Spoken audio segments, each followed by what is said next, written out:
let's talk about Caitlin Clark and the idea of a government probe or an investigation into hostile work environments being conducted by the government because of the actions that the league itself and some of the players. What's happening behind the scenes in the WNBA right now isn't just about basketball anymore. It's about power. It's about money. And it's about a coordinated response that has league executives scrambling in ways we've never seen before. While everyone's been focused on the hits Caitlin Clark's been taking on the court, the real story is what her professional team has been orchestrating behind closed doors. And the federal response, that's just the beginning. I'm Jackson Riley, and I've been connecting the digital breadcrumbs on this story for weeks. What I'm about to share with you isn't coming from press conferences or official statements. It's coming from the conversations happening in boardrooms, agent offices, and yes, even federal buildings. Because when you're dealing with the WNBA's biggest revenue driver being systematically targeted, and when that player happens to have one of the most connected representation teams in professional sports, things escalate quickly. Here's what the other channels won't tell you. This isn't random. This isn't just fan outrage bubbling up organically. This is calculated professional warfare. And Caitlin Clark's team just fired a shot that has the WNBA leadership absolutely panicking. Before we dive into the exclusive intelligence I've gathered, hit that subscribe button, because this is a kind of behind-scenes analysis you won't get anywhere else. We're about to expose how a systematic targeting campaign turned into a federal matter, and why the WNBA silent strategy just backfired spectacularly. Let me walk you through exactly what happened, because the sequence of events tells a story that goes way deeper than what you're seeing in mainstream coverage. We're talking about locker room admissions, agent intelligence networks, and federal pressure campaigns that were months in the making. The temperature of the online conversation around Caitlin Clark's treatment shifted dramatically when players started talking. And I don't mean the cryptic social media posts or the passive-aggressive interviews. I mean direct admissions about coordinated targeting strategies that were happening in locker rooms across the league. Sophie Cunningham, who's now Clark's teammate with the Indiana Fever, provided what might be the most damning evidence yet. She admitted that during her time with the Phoenix Mercury, locker room conversations regularly centered around how to show her what the W really is when facing Clark. These weren't casual comments about playing tough defense. These were strategic discussions about sending messages, establishing physical dominance, and making Clark adjust to the league's style of play. But here's where it gets interesting, and where my sources in the industry start painting a very different picture of what's been happening behind the scenes. To grow legs, because a lot of people is going to speak out about this, and I'm telling y'all right now, people from behind the scenes sources have told me as a recent, now I wasn't going to say nothing, that Caitlin Clark agent could possibly allegedly be behind that piece of intelligence. That's not speculation. That's coming from people who are directly involved in professional representation side of this league. And it explains everything about how the situation escalated from sports controversy to federal inquiries so quickly. Think about the timeline here. For months, we watched hit after hit on Clark with minimal response from the league. Kennedy Carter's blindside hit, that went viral. Diamond D, shields charging like an NFL linebacker. Marina Mabra's shove that looked more like a street fight. Tina Charles with the sneak punch to Clark's back that casual viewers missed, but replay cameras caught. Each incident was documented, cataloged, and analyzed not just by fans, but by a professional team that understands how to build legal cases and apply pressure in ways that go far beyond basketball courts. The Wall Street Journal didn't just randomly decide to frame this as a civil rights issue. That narrative was carefully constructed and strategically placed by people who understand exactly how to move public opinion, and more importantly, how to get federal attention. Got assaulted in the very first damn game. We done seen countless attacks on Caitlin Clark, and I'm not even finna go through the jacket of playing the videos. We all know what happened at CC. Now, what is crazy about all of this is that the Wall Street Journal, wrote an article earlier this week kind of explaining Caitlin Clark's civil rights. The civil rights angle isn't just media narrative. It's a legal strategy. And when you have representation that includes former White House staffers and attorneys who understand federal civil rights enforcement, You're not just complaining about bad calls. You're building a case. But let's pause here, because what I'm about to tell you about the federal response gets into territory that is WNBA executives absolutely losing their minds behind closed doors. Senator Jim Banks sending that formal letter to Commissioner Kathy Engelbert wasn't random political grandstanding. That letter was strategically timed, legally precise, and designed to create a paper trail that makes ignoring the issue impossible for federal agencies. When a sitting U.S. senator frames an athlete's treatment as a potential rights violation rather than a sportsmanship issue, it triggers review processes in federal agencies that don't just go away. The Department of Justice doesn't have to announce investigations to begin preliminary reviews. They don't have to make press statements to start asking questions. If you think you understand what's happening here, make sure you're subscribed, because this is about to get a lot more complex. The economic pressure alone should terrify league executives. Here's what the mainstream sports media isn't connecting. Caitlin Clark represents the most dramatic revenue transformation in WNBA history. We're talking about 601% increases in merchandise sales, 170% jumps in viewership for games she plays in, and league pass subscriptions up 366%. Those aren't just impressive growth numbers. Those are economic dependency numbers. When your entire growth strategy revolves around one player, and that player is being systematically targeted with the kind of physical play that could end careers, you're gambling with your organization's financial future. But here's what makes this situation unprecedented. The player being targeted has professional representation that understands exactly how to weaponize that economic dependency. Think about it from a business perspective. Clark's agent isn't just representing a basketball player. They're representing the single most valuable asset in women's professional basketball.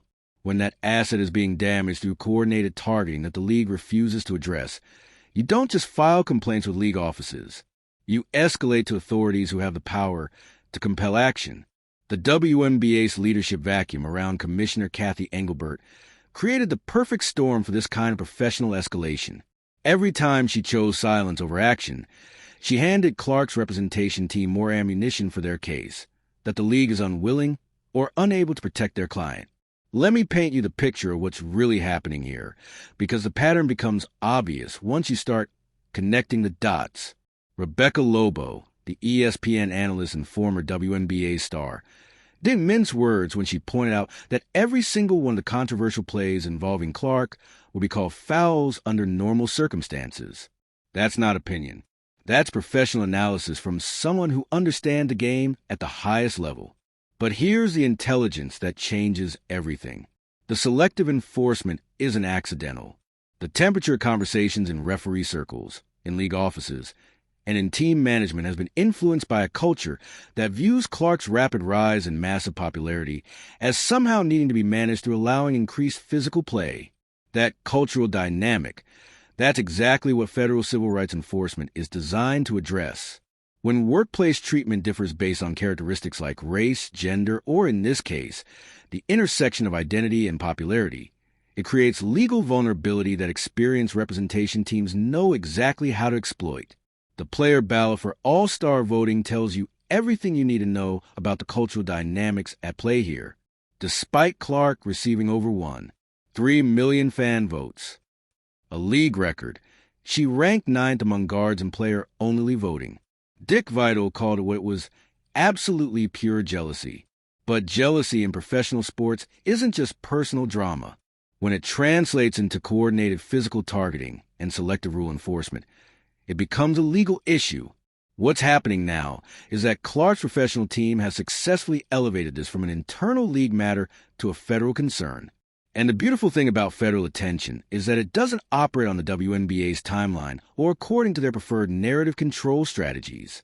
If you're starting to understand why WNBA executives are panicking behind closed doors, hit that like button, because we're about to get into the specific ways this federal pressure is already changing league behavior.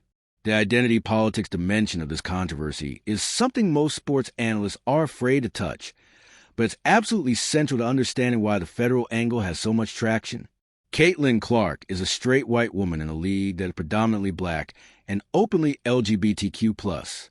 That shouldn't matter on the basketball court, but former player Candace Wiggins already went on record about being essentially bullied out of the league for being straight. Her testimony about WNBA culture toward players who don't fit the demographic norm was dismissed at the time, but in the context of Clark's treatment, it's being re-examined by people who understand civil rights law. The legal framework here isn't complicated. Title VII workplace harassment law applies to professional sports.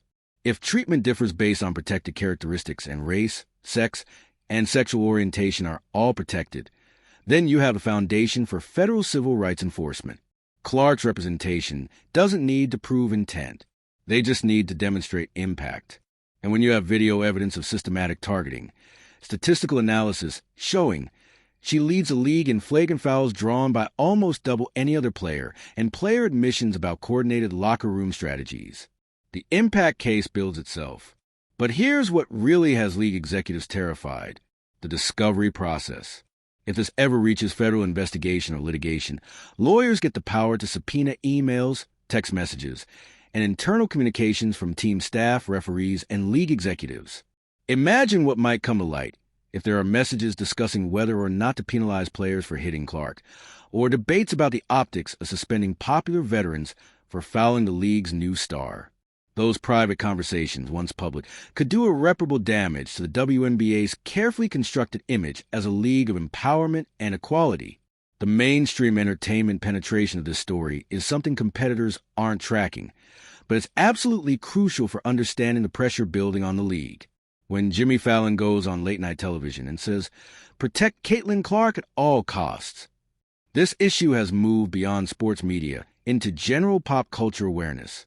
That kind of crossover attention brings scrutiny from audiences who don't normally follow the WNBA but understand basic fairness. And when those audiences start seeing compilation videos of Clark taking hit after hit with no consequences, it doesn't look like tough basketball. It looks like institutional failure. Stephen A. Smith's suggestion that the Trump administration could seize on this issue as a political rallying point adds another layer of federal pressure. Whether you agree with his politics or not, Trump's demonstrated willingness to investigate cultural and civil rights issues in sports creates a plausible pathway for federal involvement. The WNBA leadership can't control that narrative. They can't silence federal investigators the way they tried to manage this controversy through Commissioner Engelbert's silent strategy. Here's the prediction: intelligence that has people in basketball front offices genuinely worried. This follows a classic escalation trajectory. Congressional letter leads to legal opinion pieces, which leads to media amplification, which leads to federal inquiry. We're already through the first 3 stages. But there's another angle to this that reveals just how calculated Clark's professional response has been. The timing of information releases, the strategic placement of stories in outlets like the Raw, Wall Street Journal, the coordination with congressional inquiry. This isn't random. This is professional crisis management and legal strategy executed by people who understand how to apply pressure in ways that create maximum impact. When you're dealing with representation that includes former White House staffers and attorneys with federal civil rights experience, you're not just filing complaints with league offices. You're building cases that can withstand federal scrutiny. Make sure you're subscribed because the implications of this federal pressure extend far beyond just protecting Caitlin Clark. This is about establishing precedents for how professional sports leagues handle discrimination and harassment issues. The economic implications alone should force immediate action from WNBA leadership. Clark's presence doesn't just drive ticket sales for Indiana Fever games. She's driving league-wide engagement. Television ratings for games without her participation drop dramatically. Merchandise featuring other players doesn't come close to her numbers. League pass subscriptions and app engagement are directly correlated to her game schedule. This means the WNBA isn't just gambling with one player's safety. They're gambling with their entire growth trajectory. Every unnecessary hit she takes, every dangerous play that goes uncalled, every incident that could potentially sideline her for weeks represents massive financial risk for the league. But here's what makes a professional response so brilliant. Clark's team has positioned this risk as entirely preventable through proper league enforcement. They're not asking for special treatment. They're demanding equal protection under rules that already exist. That positioning makes it almost impossible for the league to defend their current approach without admitting to either incompetence or deliberate discrimination. The viral pattern analysis on social media shows something fascinating about how this story is spreading. Content creators using terms like federal investigation and corruption are generating massive engagement across platforms. The algorithm favors dramatic escalation content, which means every development in this story gets amplified beyond traditional sports media reach. But here's the competitive intelligence that mainstream sports media is missing.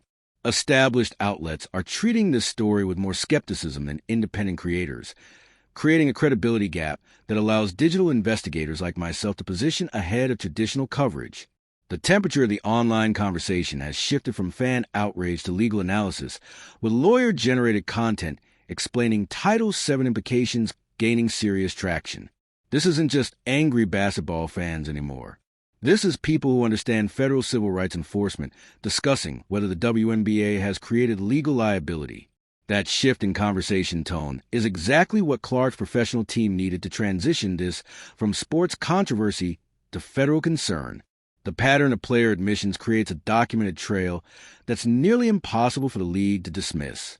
Sophie Cunningham's revelations about Phoenix Mercury locker room conversations aren't anonymous rumors. They're on-record statements from Clark's current teammate about premeditated targeting strategies. Rebecca Lobo's on-air breakdown of uncalled fouls became a viral moment that legitimized referee-biased claims with professional credibility. When former players and current analysts are publicly stating that normal rules aren't being applied consistently, it supports the legal argument about discriminatory treatment.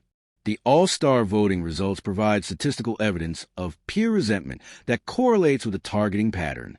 When fan voting shows record-breaking support, but player voting shows deliberate snubbing, it demonstrates cultural dynamics that federal investigators understand as potential harassment indicators. If you're beginning to understand why this federal response has WNBA executives in absolute panic mode, share this video because this analysis isn't available anywhere else. The CBA negotiation timing adds another layer of pressure that Clark's representation team clearly understood when planning this escalation. With collective bargaining approaching, player treatment and safety protocols become leverage points for league negotiations. Clark's absence from games affects viewership so significantly that it creates immediate economic pressure for resolution. Her representation doesn't need to threaten anything.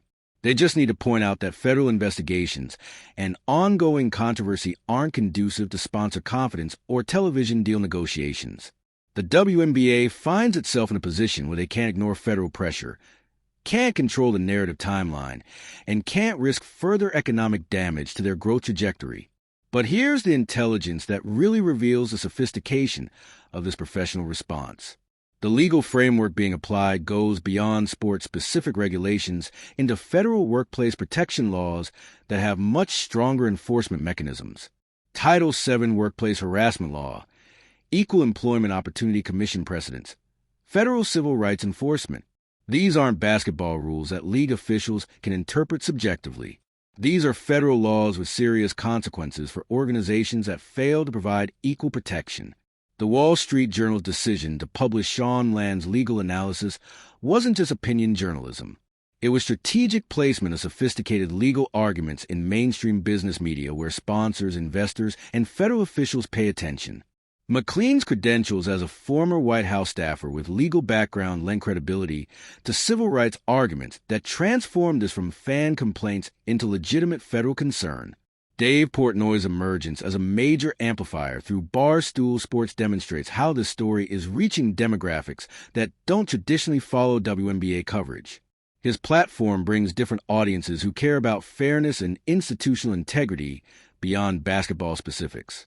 When multiple influence nodes across different media ecosystems start converging on the same narrative about institutional failure and discriminatory treatment, it creates pressure that traditional sports media management strategies can't contain.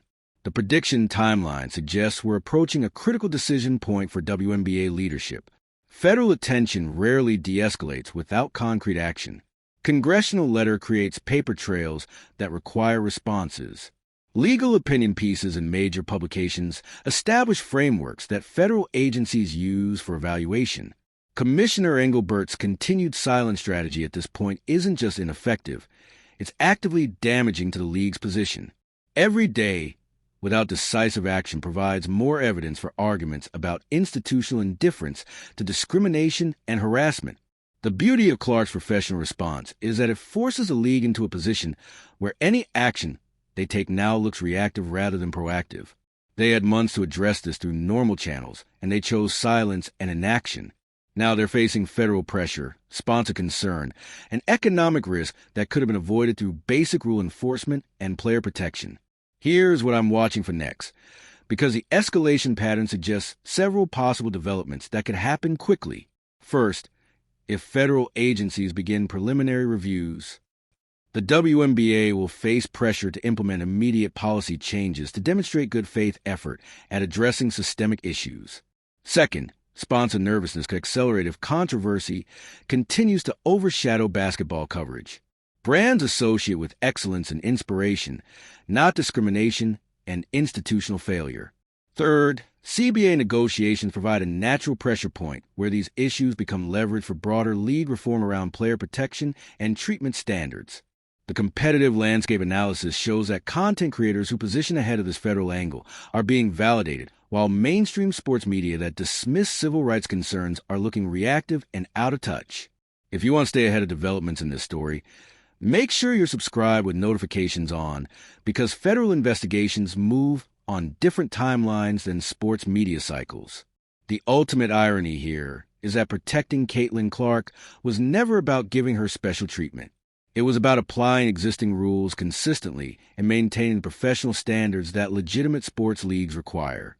The WNBA's failure to do that basic institutional function created vulnerability that experienced professional representation knew exactly how to exploit through federal pressure and civil rights enforcement.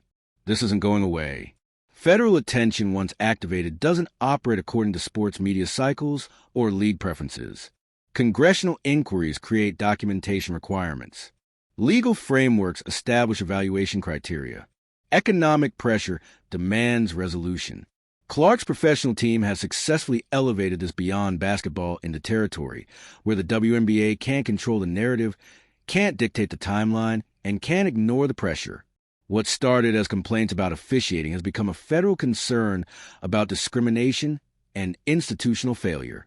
That transformation didn't happen accidentally. It was strategically orchestrated by people who understand how to move beyond sports media into spaces where real institutional change happens. The WNBA's next moves will determine whether they emerge from this as a more professional, equitable organization, or whether they become a cautionary tale about what happens when sports leagues fail to protect their own players from systematic harassment and discrimination. The temperature of this conversation has shifted permanently. The federal response is just the beginning. And Caitlin Clark's professional team just demonstrated how to turn institutional failure into federal pressure that can't be ignored. What do you think about this federal response strategy? Are Clark's agents justified in escalating beyond normal sports channels? Let me know in the comments below. Hit that subscribe button for more insider analysis and share this breakdown, because this kind of behind-scenes intelligence isn't available anywhere else. The WNBA's Caitlin Clark problem is no longer just about basketball. It's about federal oversight, civil rights enforcement, and professional representation that knows exactly how to apply pressure where it matters most. And based on intelligence, I'm gathering this is just the beginning of a much larger reckoning for how professional sports leagues handle discrimination and harassment issues. News,